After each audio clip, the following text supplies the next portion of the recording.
Will Master Sol be framed by the Jedi Order for the death of his own Padawan and all the other Jedi who died in this Acolyte series? This show only has one episode left, and there are so many unanswered questions. But by far, the biggest one is whether or not the Jedi Order will find out that the Sith have returned, as this would retcon the entire prequel trilogy and have Star Wars fans running mad in the streets. However, this theory will explain everything, as it explains Qimir's real identity, what Vernestra Rwoh has been up to this entire series, and connects directly to Ahsoka Tano in the Clone Wars. And although it might sound crazy right now, I can almost guarantee by the end of this video, you will be on board with this theory, as this Acolyte finale is not going to go the way that you think. So let's start with the biggest concern in the Star Wars fandom, a retcon of the prequel trilogy. So far, this Acolyte show has been clean, adding to the lore of Star Wars without changing any of the established stuff. However, if the Jedi know that the Sith returned, that will change this entire scene in The Phantom Menace. As Ki-Adi-Mundi says, the Sith haven't been around for a millennia, and a millennia is 1,000 years. This Acolyte show only takes place 100 years before this line. Now you might already be saying, Mike, the Jedi already know the Sith have returned. 9 of them fought qimir in the forest on Kofar in episode 5. And although you are absolutely correct, only one of those Jedi are still alive, and that is Master Sol. Us as the audience knows that the Sith have been around for the last millennia. They've just been in the rule of 2, where they only have 2 Sith at the same time, a master and an apprentice. And those masters and apprentices have been in hiding for the last 1,000 years. So the line that Ki-Adi-Mundi says in the prequel trilogy is just the truth from a certain point of view. The Jedi believe that the Sith have been extinct for 1,000 years, but they actually haven't. But with that being said, it would still be a retcon if the Jedi Order finds out that the Sith have returned by the end of this Acolyte series. Which means one thing has to happen in this Acolyte finale. Master Sol has to die.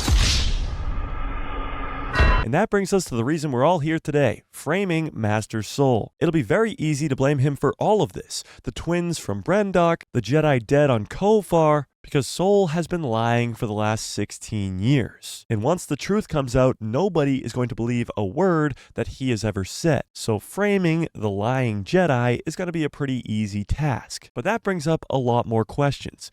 Who would frame Master Sol, and why would they frame Master Sol? Well, that brings us to Qimir and Vernestra Rwoh. A very popular theory running around right now is that Vernestra is the former master to Qimir.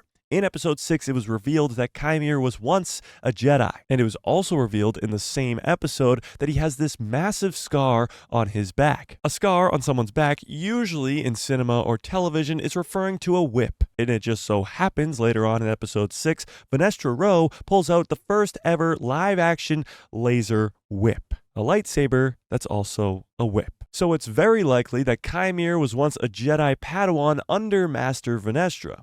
And some sort of falling out happened, probably very similar to Anakin and Obi-Wan, where Qimir fell to the dark side, and Vernestra tried to kill him. And again, very similar to Anakin and Obi-Wan, Obi-Wan leaves Anakin to die in the fiery pits of Mustafar. But little does he know, Anakin survives. I think a very similar situation went down between Qimir and Vernestra. Vernestra tries to kill Qimir by hitting him with a light whip in the back and leaving him for dead somewhere. However, we know Qimir survived. Now you might be asking, Mike, how does that have anything to do with framing Master Sol? Well, currently in the Acolyte show, there's only one character that feels any sort of shift in the scales, and that is Vernestra. And most likely the reason that she's the only one who senses it, because it's her former Padawan that she's sensing in the dark side. This is a mistake that she made many years ago. And there's a huge reason that Vernestra needs to keep a fallen Jedi becoming a Sith Lord a secret from the Jedi Order. And it's been teased out throughout this entire Acolyte series. We learn very early on in this show that the Jedi High Council is already corrupted by politics. This is why Vernestra doesn't want to tell anybody that Master Indara was killed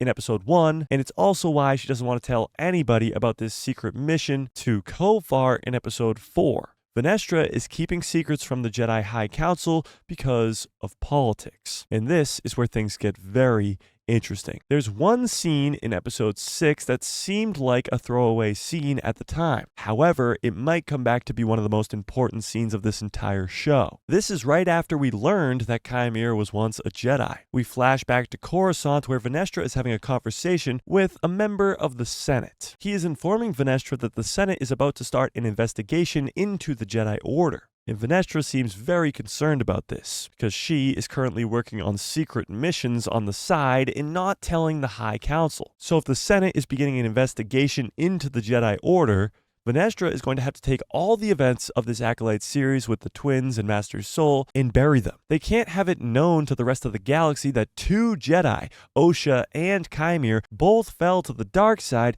and became Sith. That would not be a good look for the Jedi Order at all, and Vernestra is going to do everything in her power to stop that, especially because one of these fallen Jedi was her former Padawan. So there is your motive. Vernestra needs to cover this up from the Senate's investigation into the Jedi. But why frame Sol? Well, that brings us to Ahsoka Tano. In the Clone Wars Season 5, we see Ahsoka be framed for the bombing of the Jedi Temple. Barriss Offee, who used to be a friend of Ahsoka Tano's, bombs the Jedi Temple and has this very elaborate plan to frame Ahsoka Tano for it. And this actually works. Ahsoka gets arrested by the Jedi and goes on trial. She's actually even removed from the Jedi Order. And although eventually Barriss is brought in by Anakin Skywalker and tells the truth and Ahsoka's allowed back into the Jedi Order, she actually refuses and leaves anyway. But the reason I remind you of Ahsoka being framed is because the showrunner for The Acolyte, Leslie Headland, mentioned in an interview how they took inspiration from that arc in the Clone Wars of Ahsoka being framed when they went to make this Acolyte series. Now, so far, through 7 episodes, we have not seen anybody getting framed for any sort of murders. But the trail of breadcrumbs of murdered witches and murdered Jedi all leads to Master Sol, as he was there on Brendok 16 years ago when all the witches died, and he was at the Battle of Kofar in the forest with 8 other Jedi that all died. And even in episode 6, when Vernestra and Mog and the other Jedi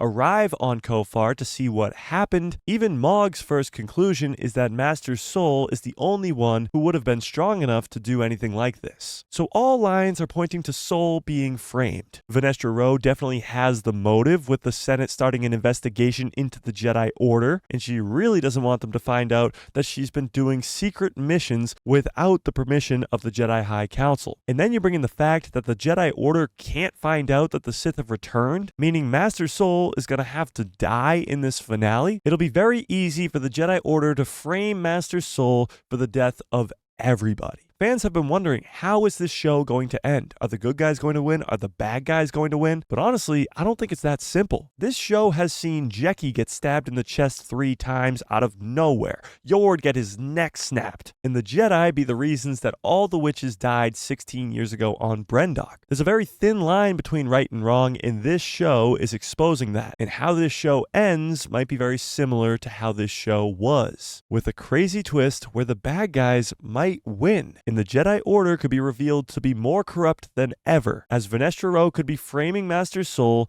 for all the events of this Acolyte series. But tell me what you think in the comment section below. Do you think that everything leading up to this 8th episode has been to frame Sol for all of it?